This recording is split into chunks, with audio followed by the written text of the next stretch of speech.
pour la cause du Maître. Bientôt il apparaîtra, il viendra nous délivrer du péché du tentateur. C'est en Jésus que la vie est belle, notre victoire est assurée, notre bien est en lui seul. Jésus, tu es tout pour nous. Il y a de la joie en Jésus-Christ, la paix et la liberté, la douceur, la sainteté. Jésus, tu es tout pour nous. C'est en Jésus que la vie est belle, notre victoire est assurée, notre bien est en lui seul. Jésus, tu es tout pour nous. Il y a de la joie en Jésus-Christ, il y a de la paix en Jésus-Christ, il y a du bonheur en Jésus-Christ. Jésus, tu es tout pour nous. C'est en Jésus que la vie est belle, notre victoire est assurée, notre bien est en lui seul.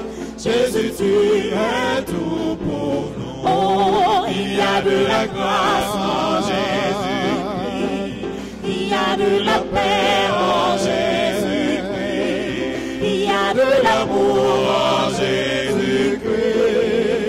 Jésus, tu es tout pour nous. C'est en Jésus que la vie est belle, notre victoire est assurée, notre bien est en lui seul. Jésus, tu es tout pour nous.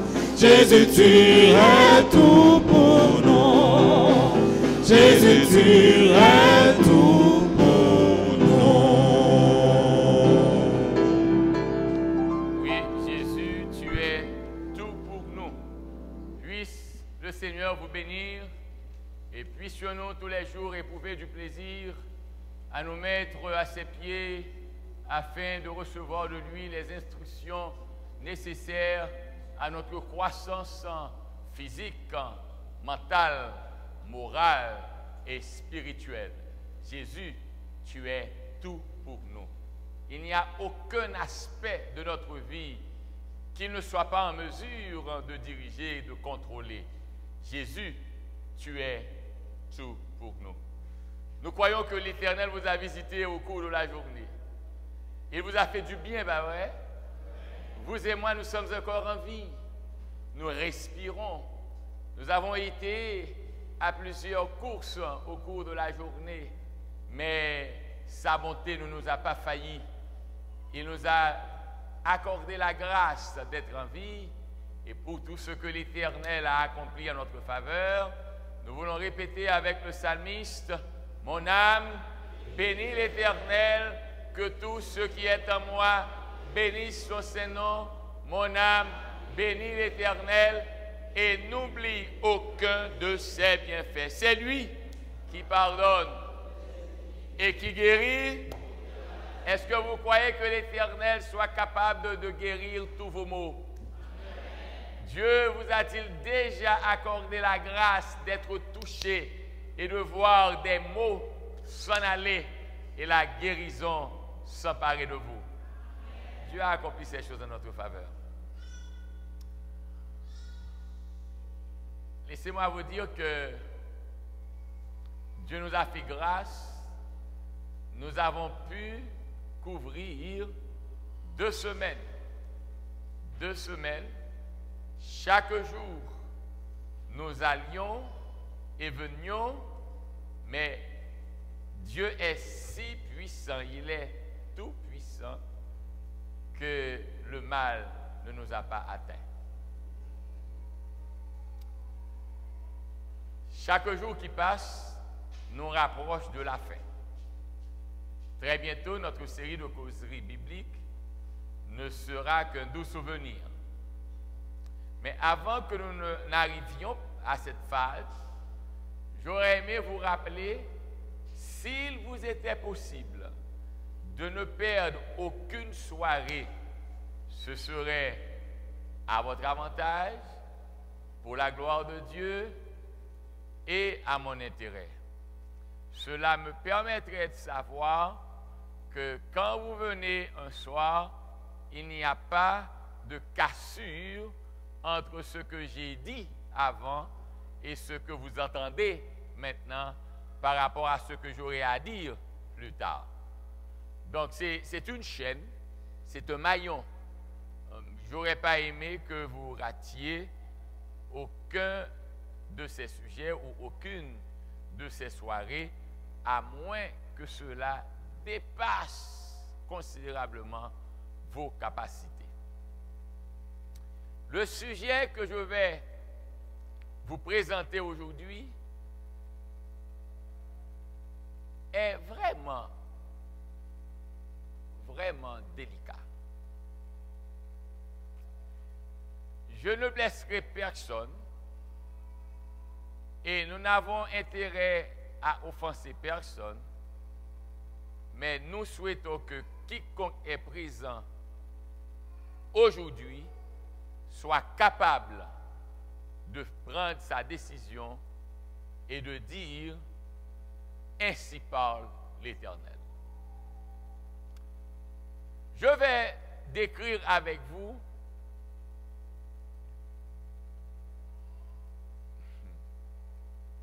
le conflit millénaire. Le conflit millénaire. Et j'aurais aimé commencer cette étude en considérant l'entretien de Jésus-Christ avec une femme. Une femme. On l'appelle la femme samaritaine. Reconsidérons Jean chapitre 4, versets 4 à 26. Naturellement, souffrez que je vous dise au départ que certains aspects de cet entretien ne seront pas considérés. J'irai exactement à l'endroit où nous devons considérer le conflit millénaire. Regardons cela. Comme il fallait qu'il passât par la Samarie, il arriva dans une ville de Samarie nommée Sychar, près du champ que Jacob avait donné à Joseph son fils. Là se trouvait le puits de Jacob. Jésus, fatigué du voyage, était assis au bord du puits. C'était environ la 6e heure. Laissez-moi vous dire en passant, quand on a pris le temps de mentionner, ce n'est pas par hasard que Jean ait mentionné certains détails. Vous voyez qu'il dit qu'il fallait qu'il passât par la Samarie. Samarie était considérée pour les Juifs comme un pays maudit, banni, où il n'y a que des impurs à y vivre. Mais Jésus, lui, devait passer par la Samarie. Quand vous êtes rejeté, quand vous n'avez pas de valeur, quand les hommes ne peuvent pas vous considérer, quand vous ne pouvez pas être vu, sachez que Jésus est disposé à passer chez vous. Alors, outre qu'il est passé là, mais il y a encore un autre phénomène qui nous intrigue.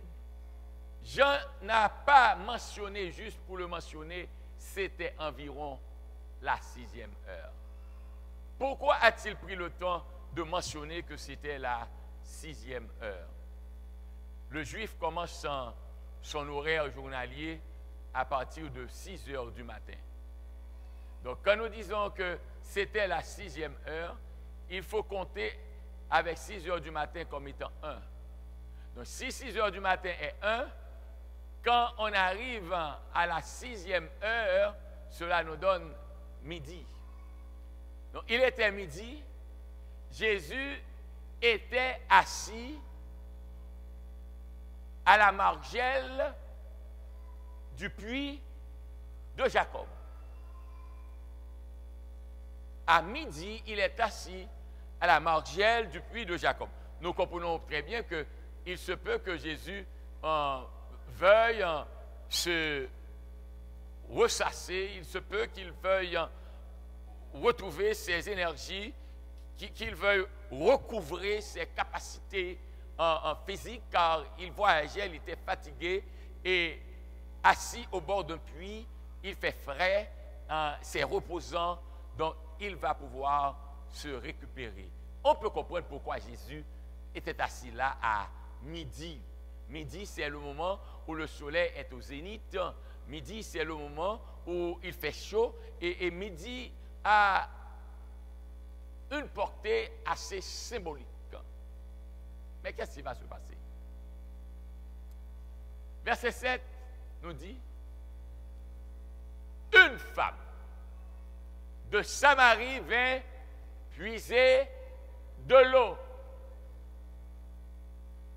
Je ne sais pas combien d'entre vous ont vécu en province, mais j'ai eu le privilège d'être pasteur du district de Cabaret.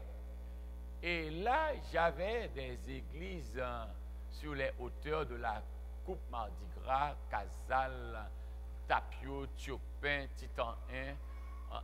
J'avais en tout, sous ma responsabilité, 17 églises et groupes. Donc je comprends très bien que le matin au réveil, les femmes ont leur seau et elles vont au puits pour puiser de l'eau et avoir de l'eau pour les services domestiques au cours de la journée. Mais nous ne pouvons pas comprendre qu'à midi, une femme va au puits. Ce n'est pas une heure pour aller puiser de l'eau. Mais cette femme avait tant de problèmes avec la communauté. Elle avait tant de difficultés à coopérer avec les autres femmes.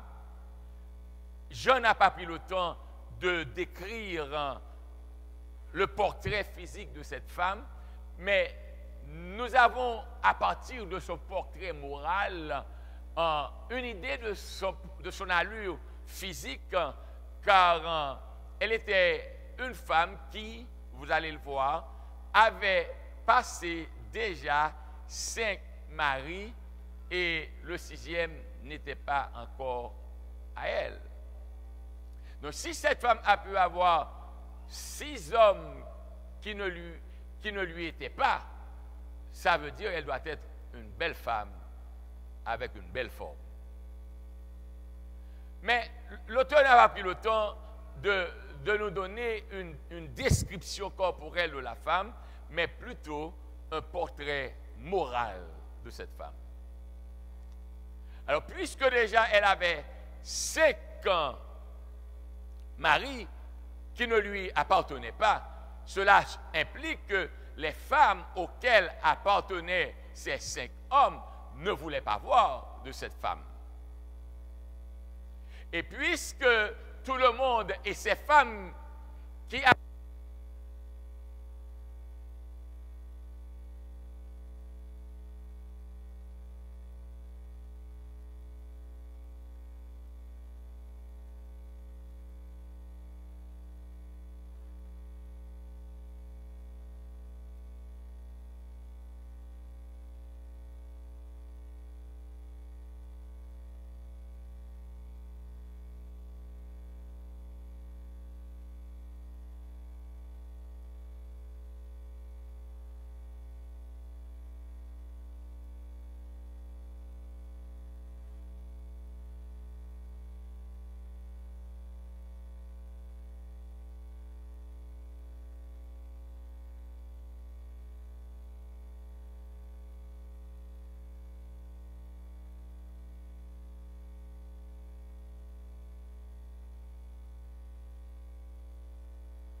tu n'as rien pour puiser et le puits est profond.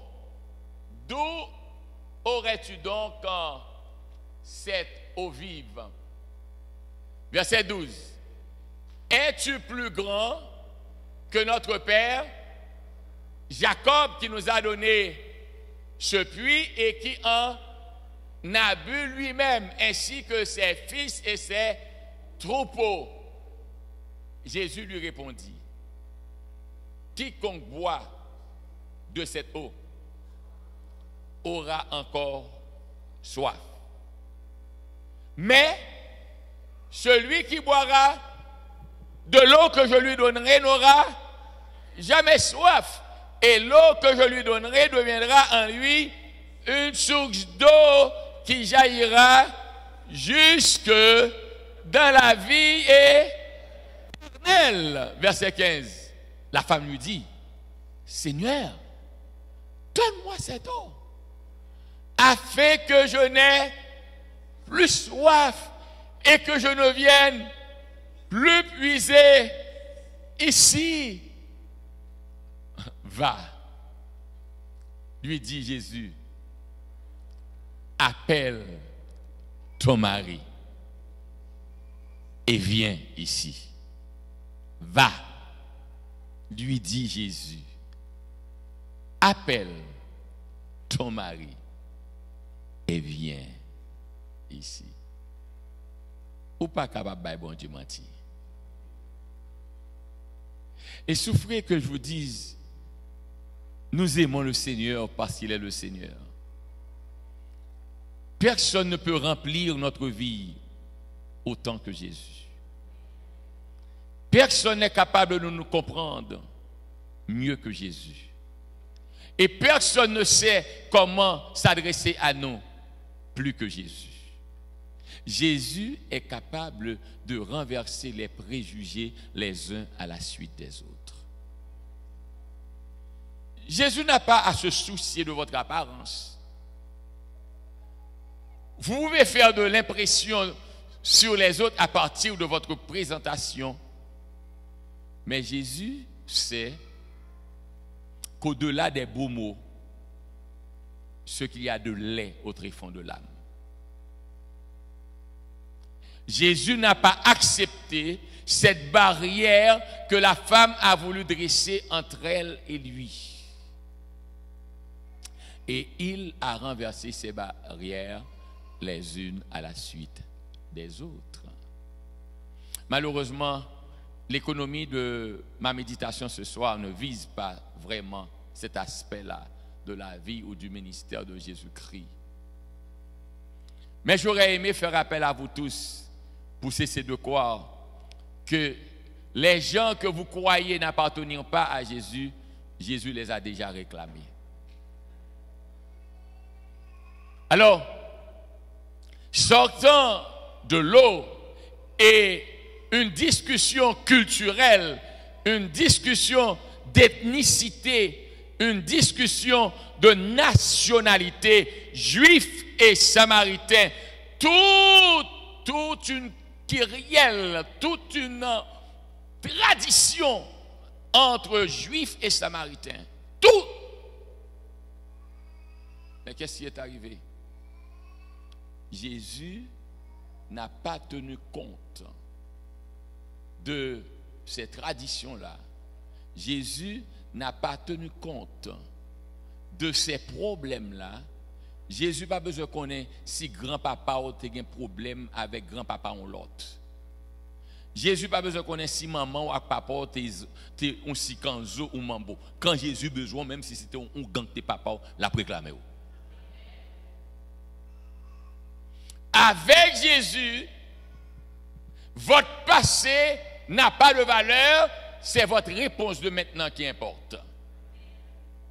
Alors, Jésus savait que cette femme avait 5 maris. Et que celui qui est là maintenant ne lui appartenait pas.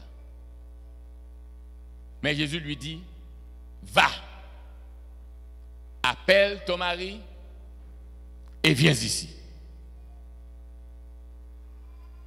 La femme répondit, je n'ai point de mari. Jésus lui dit, tu as raison de dire, je n'ai point de mari, car tu as eu 5 maris. Et celui que tu as maintenant n'est pas ton mari. En cela, tu as dit vrai. Savez-vous ce que j'aime avec Jésus? Quand il s'agit de la vérité, il dira toujours la vérité. Maintenant, ce que j'aime avec lui, il a une manière de dire cette vérité-là. Mais Jésus, jamais, que vous soyez fort ou que vous soyez faible, qu'il soit votre ami ou pas, quand il s'agit de vous dire la vérité, il vous dira la vérité. La femme a dit, oh oh, qu'est-ce qui se passe là? Cet homme n'est pas un simple homme. Oui, mon ami, Jésus n'est pas un simple homme. Il est votre sauveur. Alors, qu'est-ce qui est arrivé? Seigneur, lui dit la femme, je vois que tu es prophète. Nos pères, et voici, écoutez ça, nos pères ont adoré sur cette montagne. Et vous dites-vous que le lieu où il faut adorer est à Jérusalem. Verset 21. Femme, lui dit Jésus, crois-moi. Crois-moi.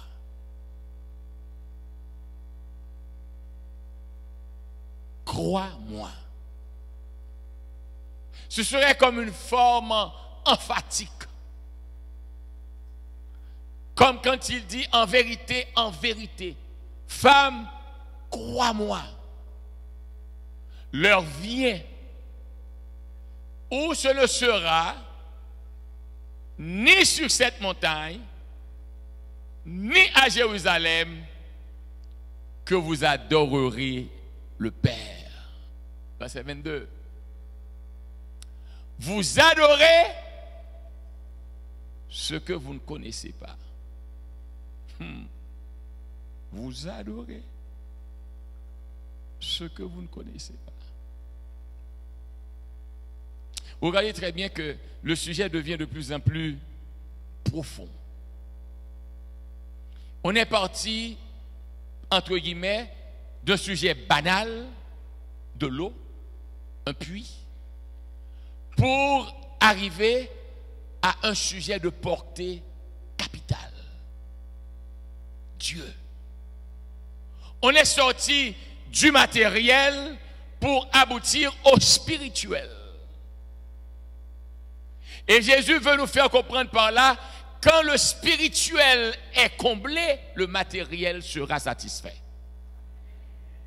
Mais la satisfaction du matériel ne conduit jamais ou forcément à la satisfaction du spirituel. Cherchez premièrement le royaume des cieux. Celui qui croit en Jésus et qui se donne à Jésus d'abord, tous ses problèmes tôt ou tard devront être résolus. Mais celui qui se tue à résoudre ses problèmes, croyant que par la solution des problèmes, ou quand les problèmes seront résolus, quand les problèmes auront été résolus, qu'il pourra à ce moment-là venir à l'appel de Dieu, cet individu n'arrivera jamais à la satisfaction de ses problèmes. J'ai bien dit, jamais. Car il n'y a qu'un seul capable de résoudre tous les problèmes, de quelque nature qu'il puisse être. Son nom est Jésus-Christ de Nazareth. Ne vous arrive-t-il pas de croire que vous adorez Dieu et que vous ne connaissez même pas Dieu? Ne vous arrive-t-il pas de croire que l'endroit où vous adorez Dieu, c'est cet endroit idéal et vous ne connaissez même pas où il faut aller adorer Dieu? Ne vous arrive-t-il pas de réclamer un jour pour adorer Dieu et que ce jour auquel vous adorez Dieu n'est pas le jour que Dieu lui a donné lui-même?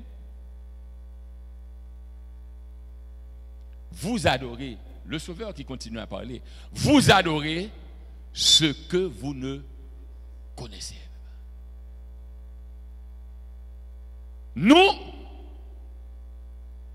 Nous adorons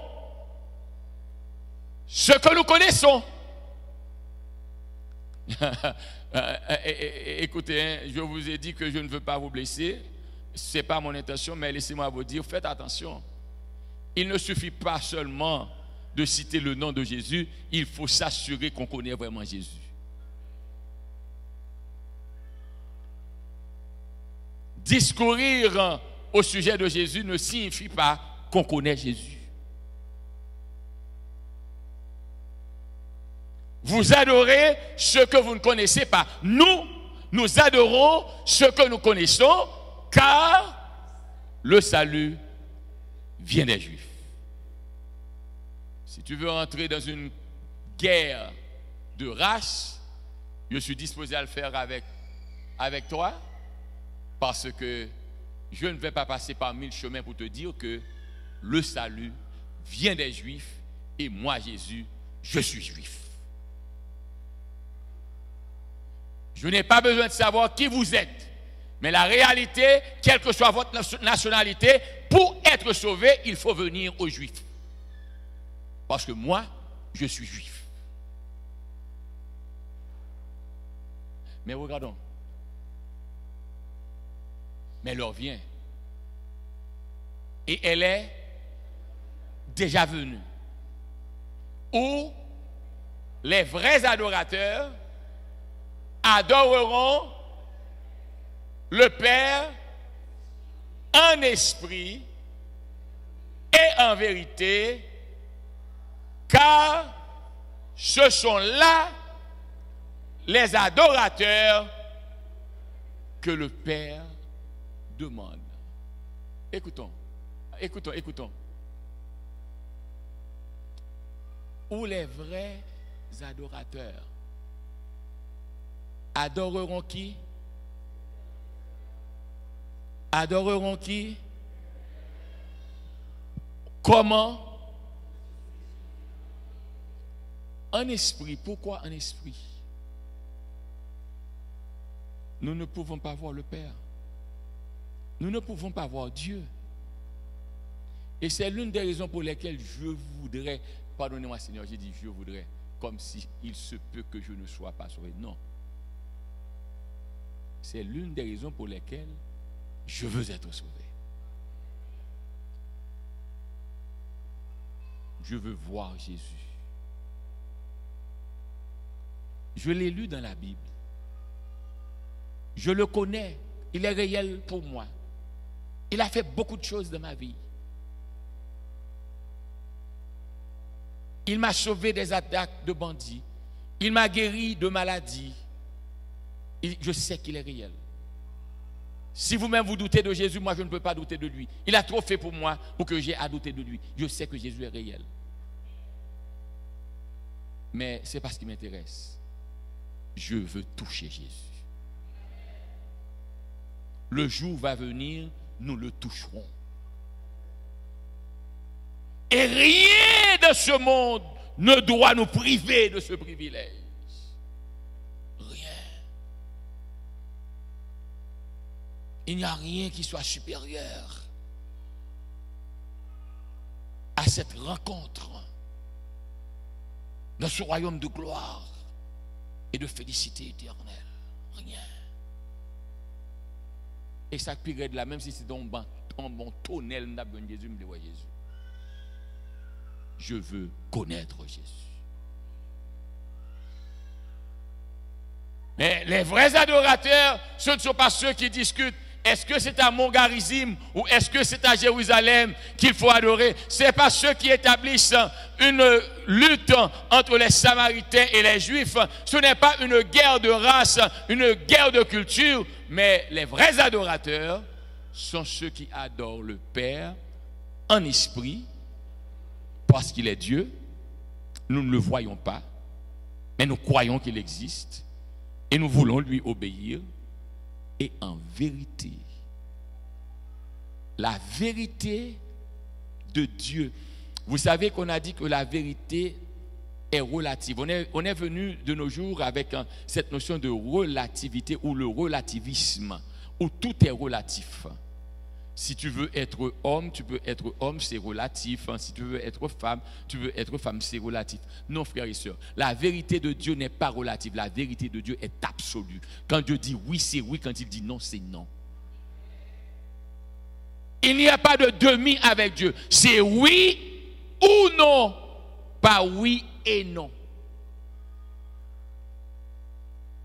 Alors, Jésus a dit, écoutez, hein, les vrais adorateurs adoreront le Père en esprit et...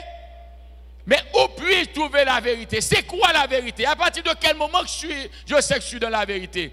Je sais que c'est la vérité parce que il n'y a que la vérité, la parole de Dieu. Sanctifie-les par ta parole.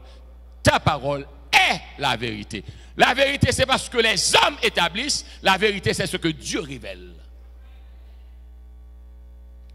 Donc, si on te dit que tu es dans la vérité et que cette vérité-là n'est pas confirmée par la Bible, questionnez votre vérité.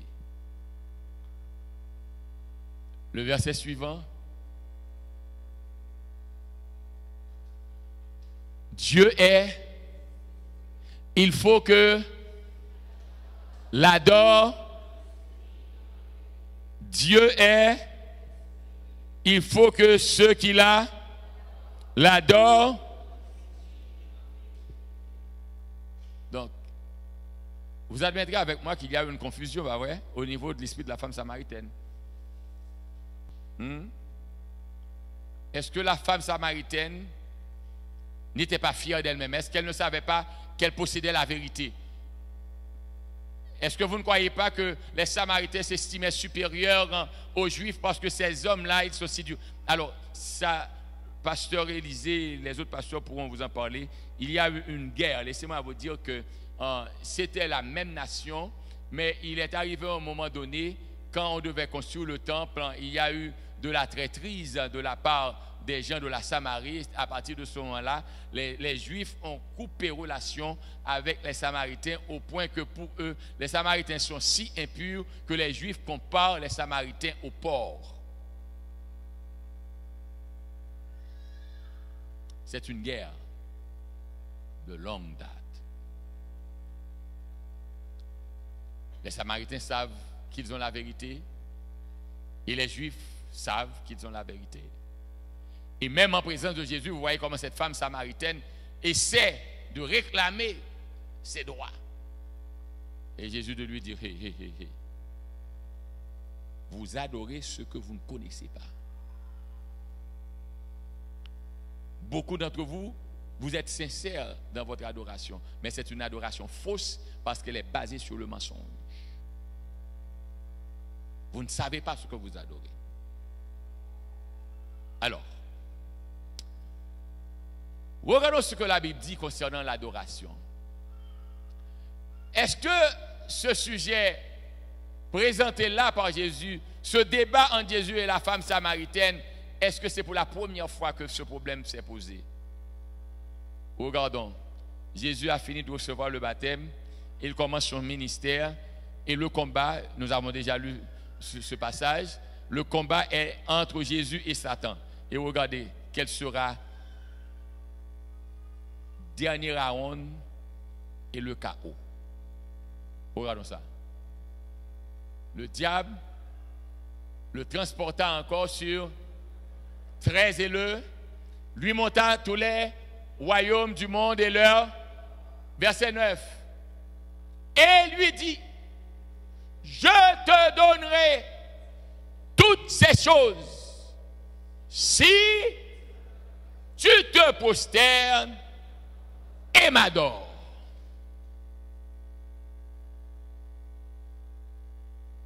Essayons de considérer ce texte. En présence de qui l'ennemi se trouve-t-il? Alors, il semble que vous n'êtes pas trop sûr. Il se trouve en présence de Jésus. Jésus. Qui est Jésus pour lui? Jésus est son créateur.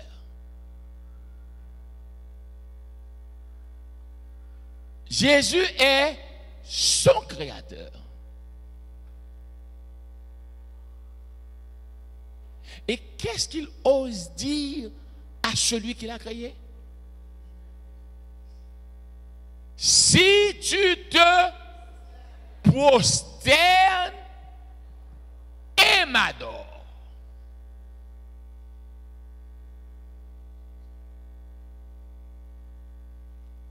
Savez-vous, même si je dois m'arrêter là, j'aurais aimé que vous preniez le temps de réfléchir sur cette affaire-là.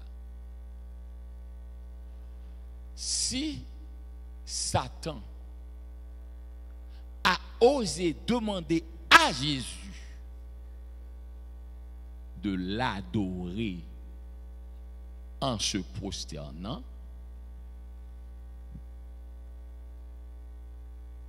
qui d'autre est exempt?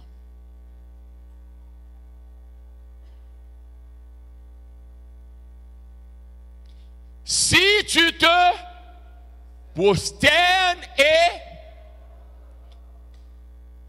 et savez-vous en présence de qui? Qu'est-ce que Jésus avait dit à la femme samaritaine? Les vrais adorateurs adoreront le Père en esprit et en vérité, car ce sont là les vrais adorateurs que Dieu.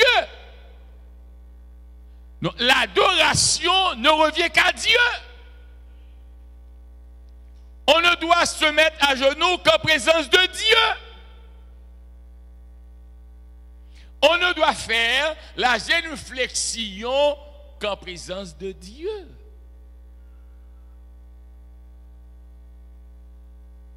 Mais regardez très bien.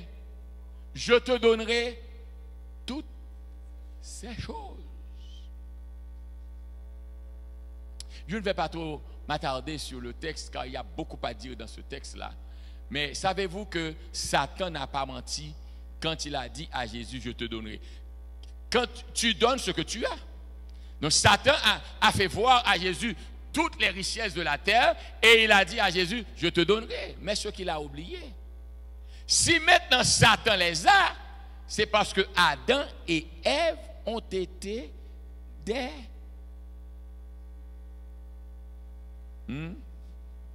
Vous voulez que je dise vraiment ce que je veux dire? Non, ça c'est du français, tu parles. C'était des crétins, des idiots. Parce que Dieu avait créé tous les biens de la terre en faveur de Adam et Ève. Donc quand Adam et Ève se sont soumis à Satan, ils ont transféré par leur obéissance toutes les richesses qui leur appartenaient à Satan. Et maintenant, vous étiez maître, votre trompeur vous a dupé, et au lieu d'être maître, vous lui avez transféré vos droits, et maintenant c'est à lui que vous allez demander ce dont vous avez besoin. Jésus est venu pour défendre l'homme. Et Satan croyait pouvoir prendre Jésus dans le piège. Et regardons ce qui va se passer. Le verset 10. Jésus lui dit, retire-toi, Satan, car il est écrit, c'est toi créé, qui doit adorer le Créateur, mais non au Créateur d'adorer le créé. Retire-toi, Satan, car il est écrit, je suis ton Dieu, Satan. Je suis ton Dieu. Et c'est ce pouvoir que Jésus veut vous donner, mon ami.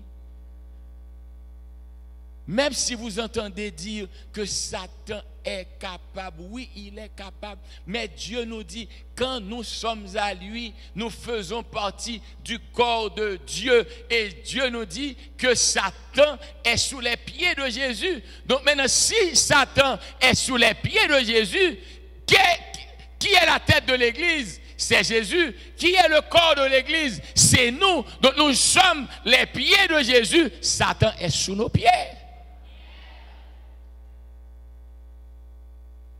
Jésus veut nous donner de l'autorité sur Satan. C'est pourquoi nous, celui qui sert Dieu, quand il va au travail, il n'a qu'à prier. Quand il démarre sa voiture, il n'a qu'à prier. Quand il est dans un accident, il n'a qu'à dire Jésus.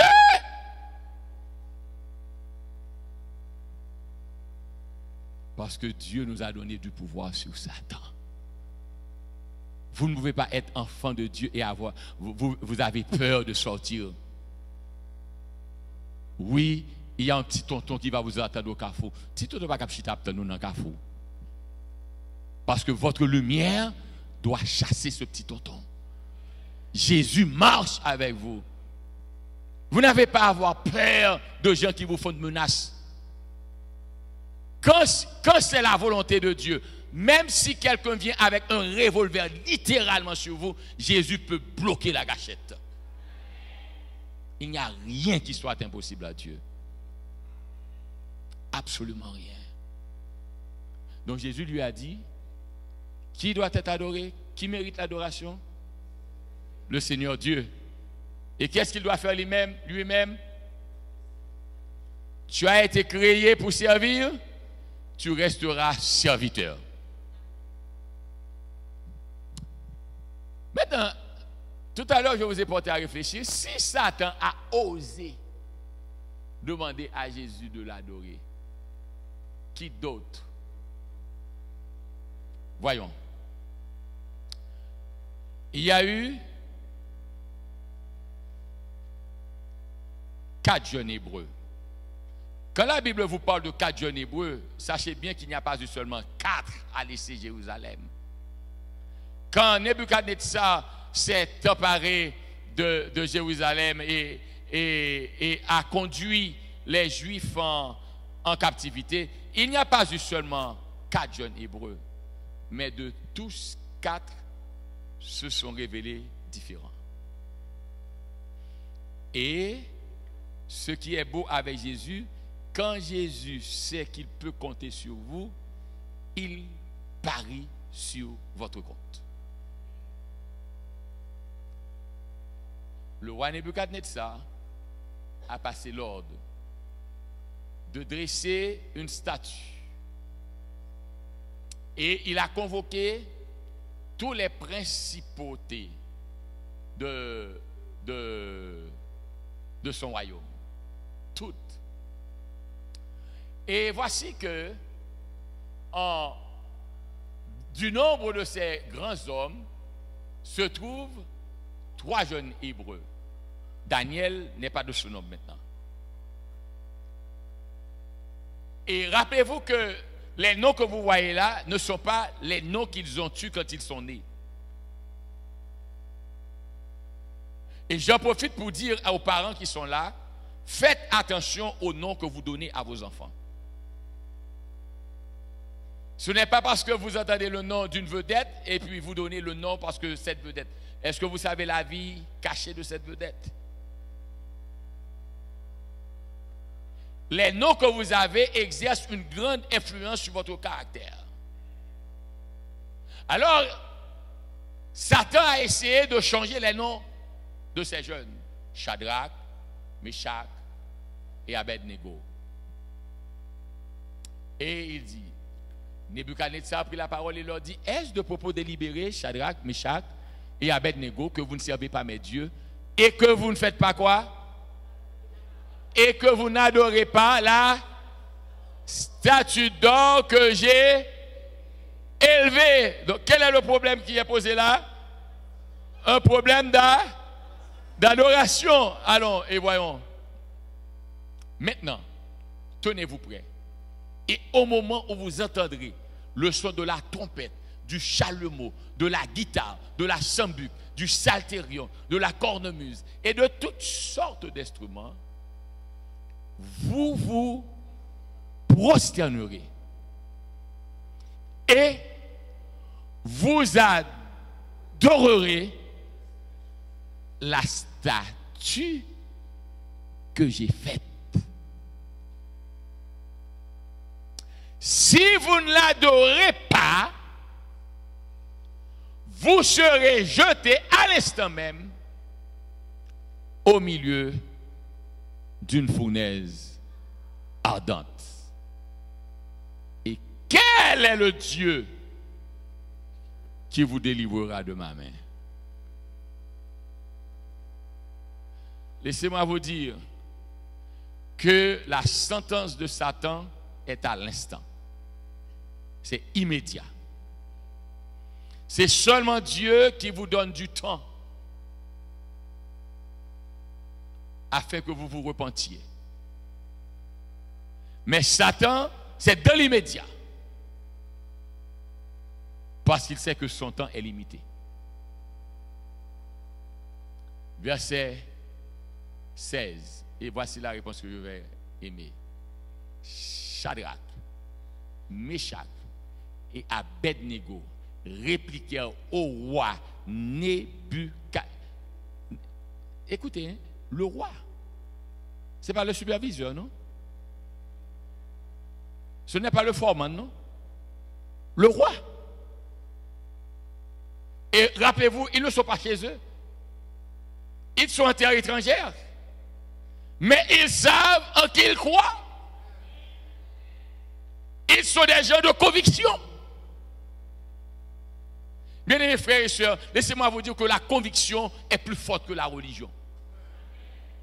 Vous pouvez appartenir à un groupe de frères et sœurs, mais vous n'avez aucune conviction. Mais quand vous êtes convaincu, même si tous les autres renoncent à qui ils sont, mais vous vous tirez pour qui vous êtes. Il dit au roi, nous n'avons pas besoin de te répondre là-dessus. Où est mon petit nom, la bendou chérie, sous pas ban mon petit goûter. Mon cher, côté belle, côté laide, côté pour mettre mon mariage ou pas, je n'ai pas même besoin de discuter ça avant, marcher pour moi.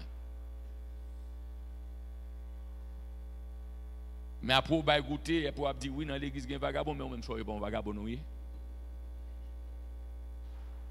Qu'un peu pied, ou? Gen bagay frères et sœurs ou pas discuter yo.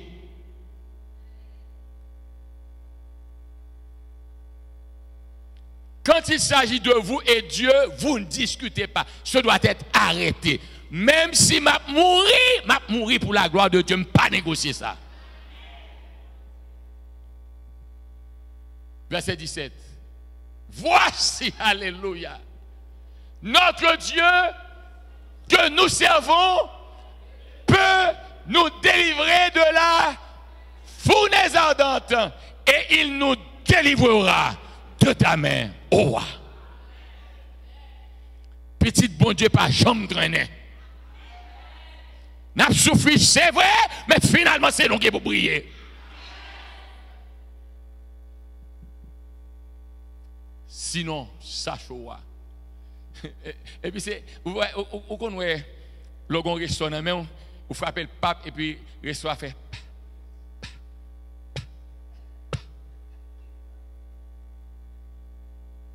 Monsieur dit, bon dernier de ma carrière. Nous venons de vous dire que notre Dieu va nous délivrer, mais nous ne savons pas ce qu'il peut décider. Et puisque nous ne pouvons pas décider pour Dieu, mais nous pouvons décider pour nous-mêmes, même s'il ne nous délivre pas, nous n'allons pas adorer votre statue. Y a-t-il encore d'hommes et de femmes convaincus pour Jésus? Pourquoi ne pouvons pas nous prendre position pour Christ? Et pourquoi ne pouvons-nous pas croire qu'avec Jésus nous remporterons quand même la victoire? Sache, à supposer qu'il ne soit pas disposé à venir nous délivrer. Mais nous savons ce que nous voulons. Nous n'adorerons pas la statue d'or. Car Dieu a dit, tu ne te prosterneras point.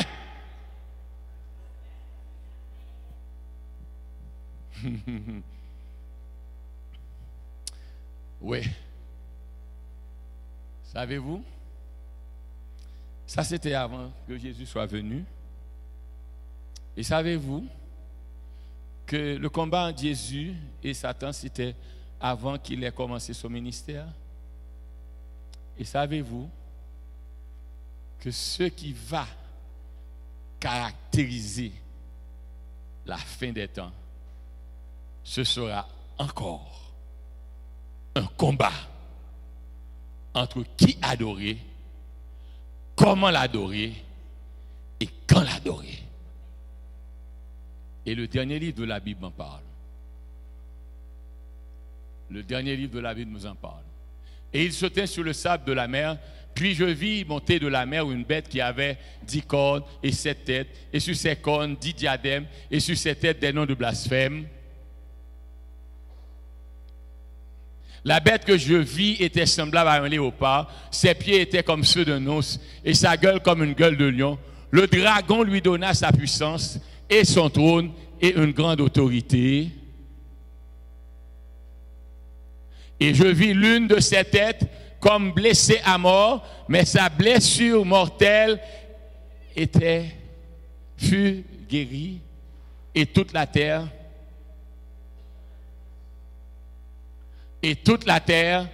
était dans l'admiration derrière, et toute la terre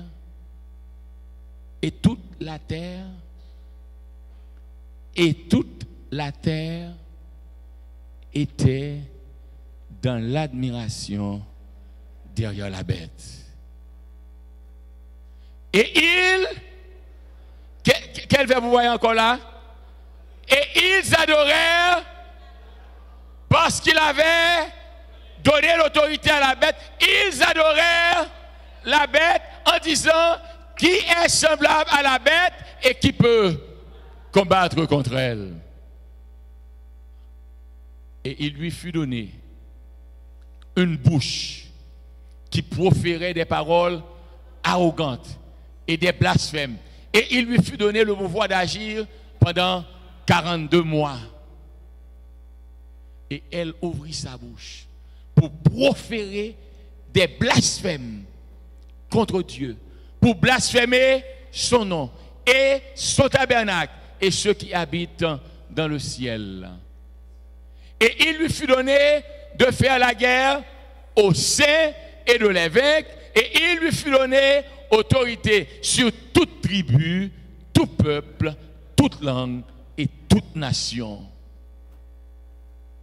Et tous les habitants et tous les... Vous savez que dans cette belle plaine de Shinéar, dans cette belle vallée, une statue de 60 coudées dressée dans la plaine, pardonnez-moi, dans la plaine de Dora. Et regardez, toutes les provinces de Nebuchadnezzar sont réunies. Et comprenez très bien, tous les hommes, tous les représentants sont à genoux. Et au milieu de cette grande foule, 4 se tiennent debout. Mon ami, si vous recherchez La présence de Dieu dans la foule, vous n'allez pas la trouver.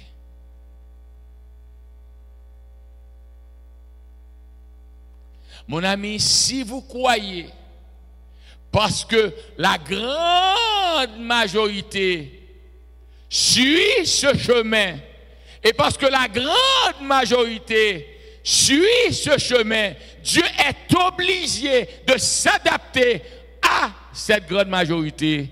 Vous vous trompez. Bon, Dieu ne va pas figuer personne. Il va acheter figuer personne. Il n'y a qu'une chose qui caractérise Dieu, c'est sa volonté.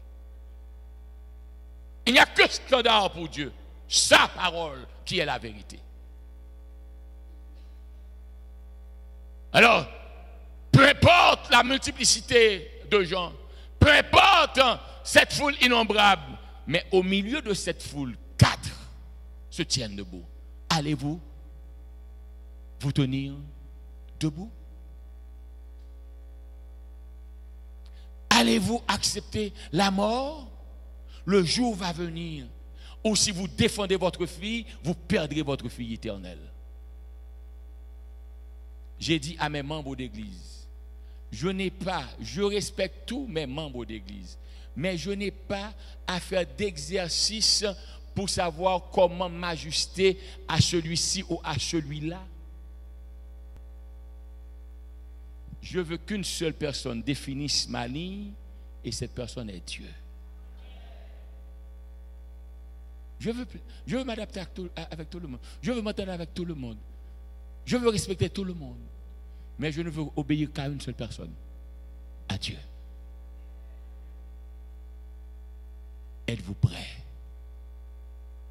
Êtes-vous prêt à payer le prix? Le jour va venir et c'est là dans la parole de Dieu. Tous les habitants de la terre l'adoreront, tous les habitants de la terre. Mais j'aime la manière dont Jean présente la structure.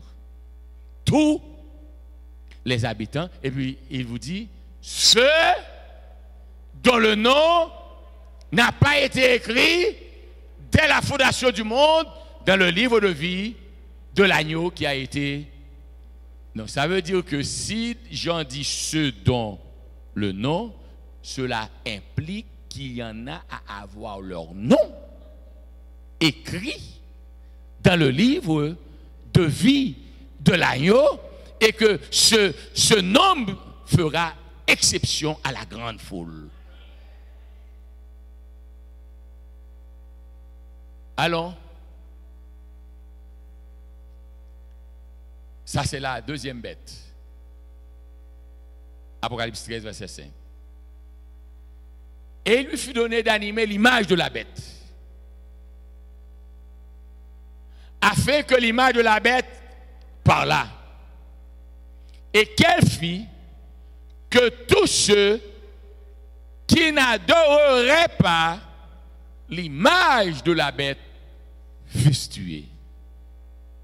Vous vous rappelez ce qui était arrivé à Shadrach, Meshach et Abednego? Pour Nebuchadnezzar et ses serviteurs, ils étaient tous morts.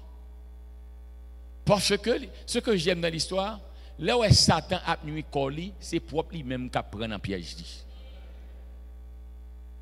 Parce que les hommes qui ont conduit Shadrach, Meshach et Abednego dans la fournaise, à cause de l'ardeur, de la chaleur de cette fournaise, ils ne sont pas arrivés dans la fournaise, mais l'ardeur, la chaleur de la fournaise les a consumés. Mon ami, mon frère, ma soeur, vous n'avez pas à avoir peur des problèmes quand ces problèmes viennent de Dieu. Pas fourrer bouche dans le sac pagado, pas aller côté pas doit aller, pas parler cause pas doit parler. Mais quand c'est pour l'Éternel que le problème a venu, on dit au nom de Jésus, on met venir dans caso quand même en pièces. N'ayez pas peur de prendre position pour Christ. Ne défendez pas votre vie. Laissez à Dieu le soin de vous défendre. Dieu est capable. Il n'y a rien qui soit impossible à Dieu. Mon ami, mon frère, ma soeur, qu'est-ce que vous allez faire?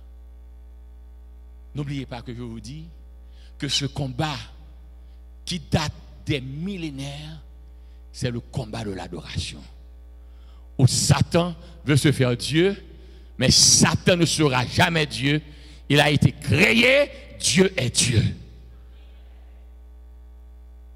Elle fait que tous, petits et grands, riches et pauvres, libres et esclaves, reçussent une marque sur leur main droite ou sur leur front. Et que personne ne peut acheter ni vendre sans avoir la marque, le nom de la bête ou le nombre de son nom. C'est ici de la sagesse que celui qui a de l'intelligence calcule le nombre de la bête, car c'est un nombre d'hommes. Et son nombre est 666.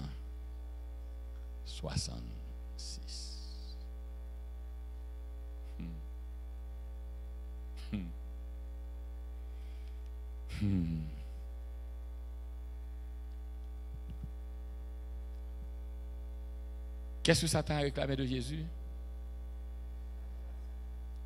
Quand Nebuchadnezzar a demandé aux jeunes gens de se mettre à genoux devant la statue, qui poussait Nebuchadnezzar? Satan. Vous savez, laissez-moi vous le dire clairement. Les gens ne voient pas Jésus, les gens ne voient pas Satan. Vous êtes les ambassadeurs de Jésus et eux, ils sont les représentants de Satan. C'est pourquoi un chrétien ne veut pas agir comme quelqu'un qui n'a pas Jésus. Un chrétien ne veut pas être un agent double. Vous êtes à Dieu ou vous ne l'êtes pas. Allô? Apocalypse 14 déclare: je vis un autre ange qui volait par le milieu du ciel, ayant un évangile éternel pour l'annoncer aux habitants de la terre, à toute nation, à toute tribu, à toute langue et à tout peuple. Il disait d'une voix forte: créez Dieu et donnez-lui gloire, car l'heure de son jugement est venue, et adorez celui qui a fait le ciel et la terre et la mer et les sources d'eau. Dans cette confusion qui va rapidement, cette confusion qui gagne du terrain, dans ce vin amer d'enseignements corrompus, de doctrines falsifiées et de créés qui croient prendre la place du Créateur, vous avez besoin d'entendre ce message. Si la bête veut que toute nation, toute tribu et tout peuple l'adore, mais l'ange de Dieu vous dit: hey, attention, n'adorez pas la bête, n'acceptez pas sa marque, mais adorez le Créateur. Mon ami, laissez-moi vous dire, ce combat est presque à sa fin. Laissez-moi vous dire que Satan veut détruire tous les enfants de Dieu. Mais ceux qui ont réclamé Dieu remporteront la victoire.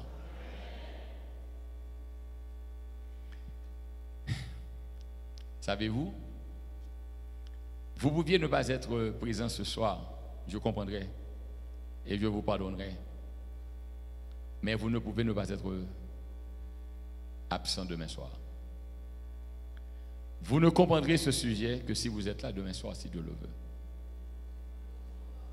Merci. Merci beaucoup. Aujourd'hui est mercredi. Vendredi soir, si Dieu le veut.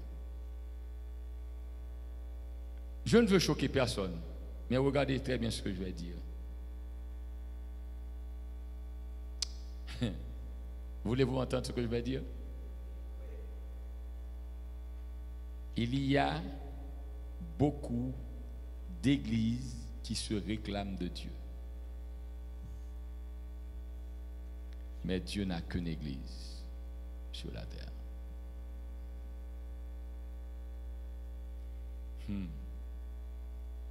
Deuxième chose, vous allez découvrir. Êtes-vous d'accord que Satan réclame l'adoration? Combien d'entre vous croient que Satan veut qu'il soit adoré? Laissez-moi voir les mains. Vous le croyez vraiment? Satan veut qu'il soit adoré. Laissez-moi voir les mains. Très bien, très bien. Et combien d'entre vous croient que Dieu réclame l'adoration? Et que c'est Dieu qui mérite d'être adoré? Laissez-moi voir les mains. Très bien. Écoutez bien. Ne soyez pas effrayés par ce que je vais dire. Et réfléchissez profondément là-dessus. Si Satan demande à être adoré, Satan a établi un jour pour être adoré. Si Dieu demande à être adoré, Dieu établit un jour pour qu'il soit adoré.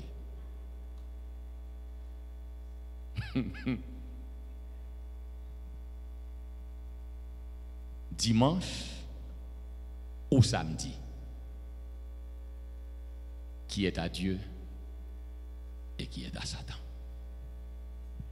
Alors, laissez-moi corriger mon français. Lequel est à Dieu et lequel est à Satan?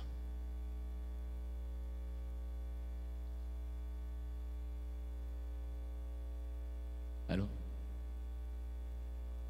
tout le monde fouette. Je me dis ça.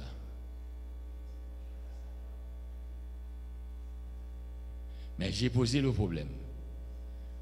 Satan demande à être adoré et Dieu demande à être adoré. Si Dieu demande à être adoré, il a établi un jour pour qu'il soit adoré. Si Satan demande à être adoré, il a établi un jour pour qu'il soit adoré. Alors, vous savez très bien, il y a 2 jours en discussion. Dimanche, samedi. Lequel des deux est ta l'ennemi? Jésus-Christ est ma sagesse. 336.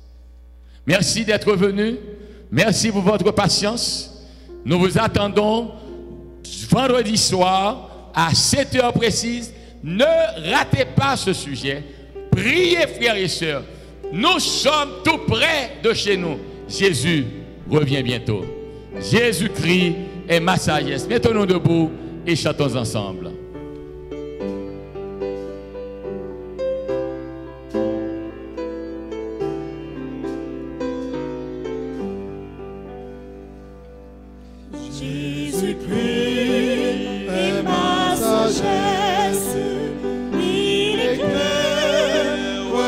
Chemin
péchés. À toi Jésus attaché. À toi Jésus attaché. Je reçois de toi la vie qui m'affranchit du péché.